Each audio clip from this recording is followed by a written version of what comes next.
જાણકારી એ પણ છે સંધ્યા કે જે 99% સર્વે છે તે 100 માંથી 99% સર્વે એવું કહી રહ્યા છે ગુજરાતમાં ભાજપની ક્લીન સ્વીપ છે.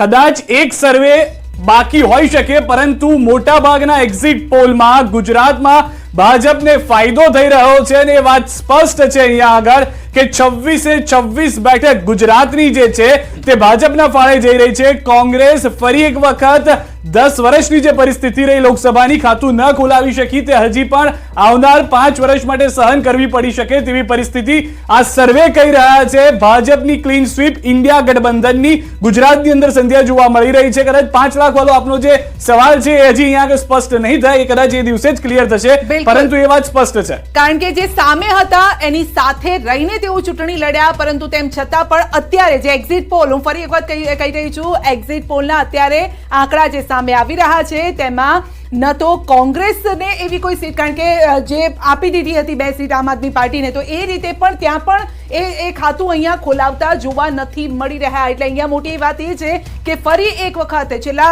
2 વખતથી અને ત્રીજી વખત એટલે હેટ્રિક અહીંયા બીજેપી છે, અને ફક્ત એક આ સર્વે નથી કહી રહ્યો, લગભગ તમામ એ સર્વેમાં એ જ સામે આવી રહ્યું છે કે ગુજરાતમાં કોંગ્રેસ આમ આદમી પાર્ટી સાથે મળીને લડ્યા, પરંતુ ખાતું નથી ખોલી શક્યા. પ્રશાંતભાઈ, જે પહેલા સામે હતા, સાથે મળીને લડ્યા, તેમ છતાં પણ એ કેમ જાદુ ન ચાલી શક્યો અહીંયા?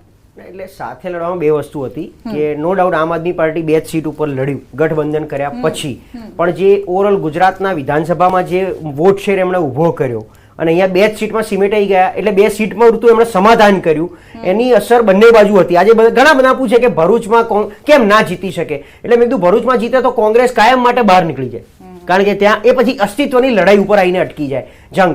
ભાવનગર તો ઠીક છે, ક્લીન સ્વીપ જેવું પહેલેથી હતું, એમાં કે ઉમેશ મકવાણાનું, હા ચૈતરભાઈ 100% એક લડાયક નેતા હતા, પોતે સારા ધારાસભ્ય છે, પણ જો એ થાય એટલે ક્યાંક અંદર ખાનાની નારાજગી. બીજું, આમ આદમી પાર્ટી આખું ખરેખર ગુજરાત માટે, કોંગ્રેસ માટે મહેનત કરતું હતું. મારો ક્વેશ્ચન ત્યાં પણ છે કે એમણે 2 સીટ ઉપર મહેનત કરી હશે, પણ એ જ આમ આદમી પાર્ટી શું સુરેન્દ્રનગરમાં જઈને પ્રચાર કર્યું છે? શું એ જ આમ આદમી પાર્ટીએ પાટણમાં આટલી ઈઝી હતી, બનાસકાંઠા આટલી ઈઝી હતી, ત્યાં જઈને પ્રચાર કર્યો છે જેટલો એમણે વિધાનસભામાં પ્રચાર કર્યો હતો? પ્રશાંત, ઘણી જગ્યાએ ચહેરા જ મહત્વના હતા ને, કદાચ પાર્ટી કરતા એવા હતા કે ચહેરા મોટા હતા કોંગ્રેસમાં. એટલે જ કહું છું, આ વોટ શેરની જે આપણે ક્યારના વાત કરીએ છીએ એમાં મૂળ સંગઠન જ કામ કરે ને. અલ્ટિમેટલી આ ભાજપને આટલો ફાયદો છે એનો માટે છે કે ખૂણે ખાંચરે બધે એનું સંગઠન છે, છેવાડા સુધી છે. કોંગ્રેસનું પણ છે, ક્યાંક કોંગ્રેસ શહેરીમાં વિસ્તારોમાં ઘણું ઓછું છે, થોડું નબળું છે, એનો અસર એના હિસાબે આપણે સ્વીકારીએ છીએ કે કોંગ્રેસે લોકસભા લડવી હોય તો સારામાં સારી 10 સીટ પર લડી શકે, બાકીની 16 સીટ અત્યારે એમના માટે કોઈ કામની નથી, કારણ કે સંગઠન નબળું છે. મેં કીધું એમ અત્યારે ઓલરેડી ભંગાણ આટલું બધું થયેલું છે. બીજી જે નારાજગીની વાત આ વોટ શેરની હમણાં થઈ, એમાં એવું છે કે પ્રજા કોંગ્રેસને પસંદ કરીને વોટ આપે છે. હવે એક કોંગ્રેસી ધારાસભ્ય કે સંસદ સભ્ય કોંગ્રેસમાં જ રહેશે, એની ગેરંટી કેટલી, એની ખાતરી કેટલી છે? આજે અર્જુનભાઈ જેવા વ્યક્તિ કોંગ્રેસના પ્રદેશ પ્રમુખ હતા, એ જો આ બાજુ આવી જતા હોય, CA ચાવડા એક વખતના વિરોધ પક્ષના નેતા ગણો, દંડક ગણો, એ અત્યારે અહીંયાથી લડી રહ્યા છે, એમ અડધું પોણું કોંગ્રેસ ખાલી થઈ અને ભાજપમાં આવીને લડી રહ્યા છે. એટલે ત્યાં 2 પ્રકાર, આ મતદાન જે ઓવરઓલ બી ઓછું થયું એની પાછળનું કારણ કે ઘણાને માનો કે ભાજપને મત નથી આપવો, પણ કોંગ્રેસને આપીને એ વોટ એમનો અકબંધ રહેવાનો છે, એ જ કોંગ્રેસી 5 વર્ષ દરમિયાન કોંગ્રેસી રહેવાનો છે. એટલે હું તમને કોંગ્રેસી તરીકે વોટ આપું, હું તમને વ્યક્તિગત વોટ આપું, અને તમે જઈને ભાજપમાં બેસી જવાના હોય તેના કરતા વોટ આપવો જ નથી. મતલબ નથી. સિદ્ધાર્થ, મારો એક સવાલ અહીંયા છે, પછી આપની પાસે પણ આપણે જઈએ છીએ. પાર્થિવરાજભાઈ, કારણ કે આ જે અત્યારે છે કે 0 પર અત્યારે દેખાઈ રહ્યા છે, રાહુલ ગાંધીની પણ અહીંયા રેલી નીકળી હતી, જે આદિવાસી બેલ્ટમાંથી તેઓ પસાર થયા હતા, ત્યારે મોટું જન સમર્થન અહીંયા જોવા મળ્યું હતું. શું એ વોટ કન્વર્ટ નહીં થયા હોય, અથવા તો કઈ એવી ક્યાંક એવી ચૂક રહી ગઈ હશે? નહીં થયા હોય કે થયા હશે, મેં પહેલા જ કીધું ને કે જો ને તોની વાતમાં કરતા આપણે એકચ્યુઅલ પોલની ચર્ચા કરીએ કે જે પ્રકારે ઓવરઓલ સમગ્ર ગુજરાતમાં ભારતીય રાષ્ટ્રીય કોંગ્રેસ જે પ્રકારે ચૂંટણી લડી, મુદ્દા આધારિત ચૂંટણી લડી, જે પ્રકારે અમારા જે ઉમેદવારો હતા એ લોકપ્રિય ઉમેદવારો હતા, જેમની જનતામાં પકડ હતી, જનતામાં લોકપ્રિયતા હતી, કોઈ નેતા ના કહેવાથી સીધી ટિકિટ આપે ને કાર્યકર્તાઓ વિરોધ કરે, એ પ્રકારની પરિસ્થિતિ ભારતીય રાષ્ટ્રીય કોંગ્રેસમાં જોવા નથી મળી. ભૂતકાળમાં એવો ચૂંટણી સમય એવું થતું કે કાર્યકરો ક્યાંક ને ક્યાંક ગુસ્સો લઈ ઉમેદવારના નામે ક્યાંક ને ક્યાંક કોંગ્રેસમાં વિરોધ કરવા આવતા. એ આ વખતે નથી થયું. આ ઊંધું, એની સામે જે કેડર બેઝ ડિસિપ્લિન વાળી પાર્ટી, એમાં ઉમેદવાર બદલવા પડ્યા.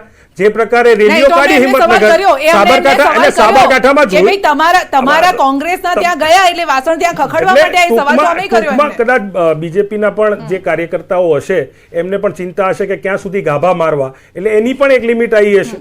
એટલે એવું બનતું હોય છે કે ક્યાં સુધી અમે પાથરણા પાથરીશું અને ક્યાં સુધી ખુરશીઓને ગાભા મારશું, અને મંત્રીઓ તો જે કોંગ્રેસમાંથી આવે છે એમને જ બનાવવા પડે છે. એ પણ પરિસ્થિતિ એમને જોઈ એટલે કદાચ વિરોધ થયો હશે. પણ પહેલા એવું થતું હતું કે પહેલા ધારાસભ્યો ખરીદવાની વાત આવતી, હવે તો ઉમેદવાર ખરીદવાના, ટેકેદારો ખરીદવાના. ઠીક છે. આ પ્રકારની પરિસ્થિતિ પણ અનૈતિક પ્રક્રિયાઓ આ ચૂંટણીમાં જોઈ છે. બિપિનભાઈ, ફરી એક વખત મોટાભાગનો સર્વે જે ગુજરાતનું પરિણામ દેખાડી રહ્યો છે, વોટ શેરની બહુ બધી વાત કરી, નારાજગીની વાત કરી, મતદાર એ બધા મુદ્દાને ધ્યાનમાં રાખીને મતદાન કરવા ગયું છે ખરી? કારણ કે બાય ઇલેક્શનનો પણ જે સર્વે છે, જે 5 બેઠક છે, 5 બેઠક ભાજપને જઈ રહી છે બાય ઇલેક્શનના સર્વે પ્રમાણે. પણ બાય ઇલેક્શનમાં મુખ્યત્વે 5માંથી જે છે એટલે જે આંતરિક જે આપણે જે પાર્ટી બદલીને આવ્યા એ સંગઠનમાં જે છે એ બંને સંગઠનોમાં કોંગ્રેસમાં અને બીજેપીમાં એ બંનેના આંતરિક જે ક્લેશના કારણે જે માયાવદરની સીટ છે ત્યાં આગળ મુખ્યત્વે જે છે કે એક સીટ જે છે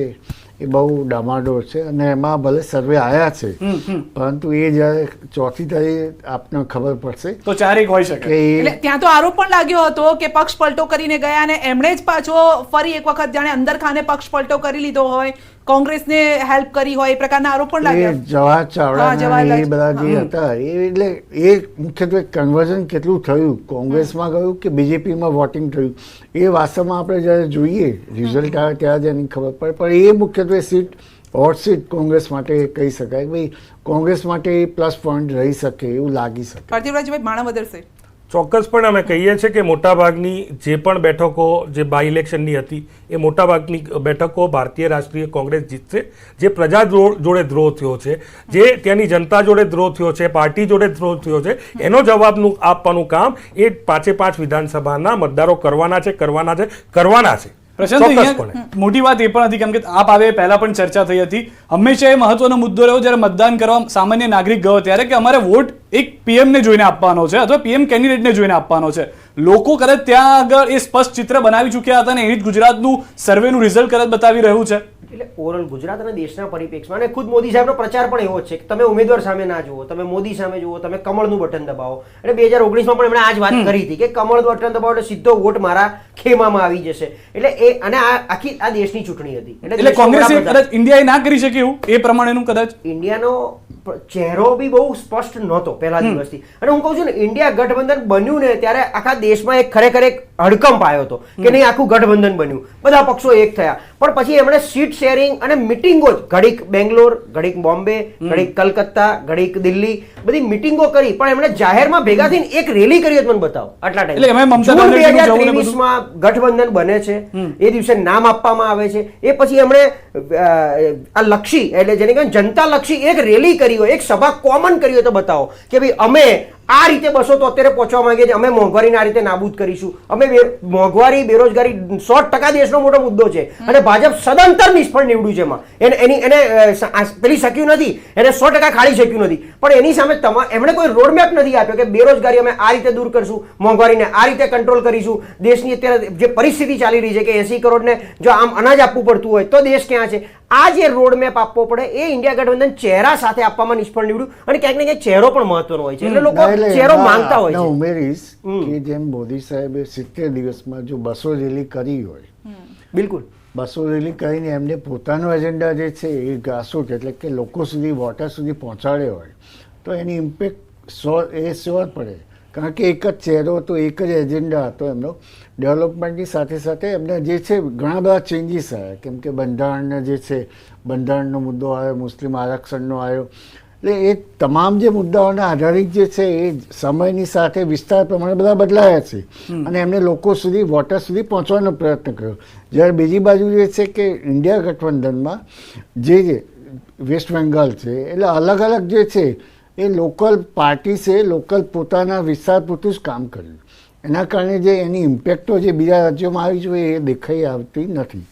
બીજું ગુજરાત માટે આપણે કહું કે ગુજરાતમાં જે પણ વોટર્સ છે 18 વર્ષથી ઉપરનો કે જેણે છેલ્લા 20 વર્ષમાં મોદી સાહેબ સિવાય કોઈનું એમને શાસન જોયું જ નથી, કારણ કે બીજેપીનું શાસન જ જોયું છે.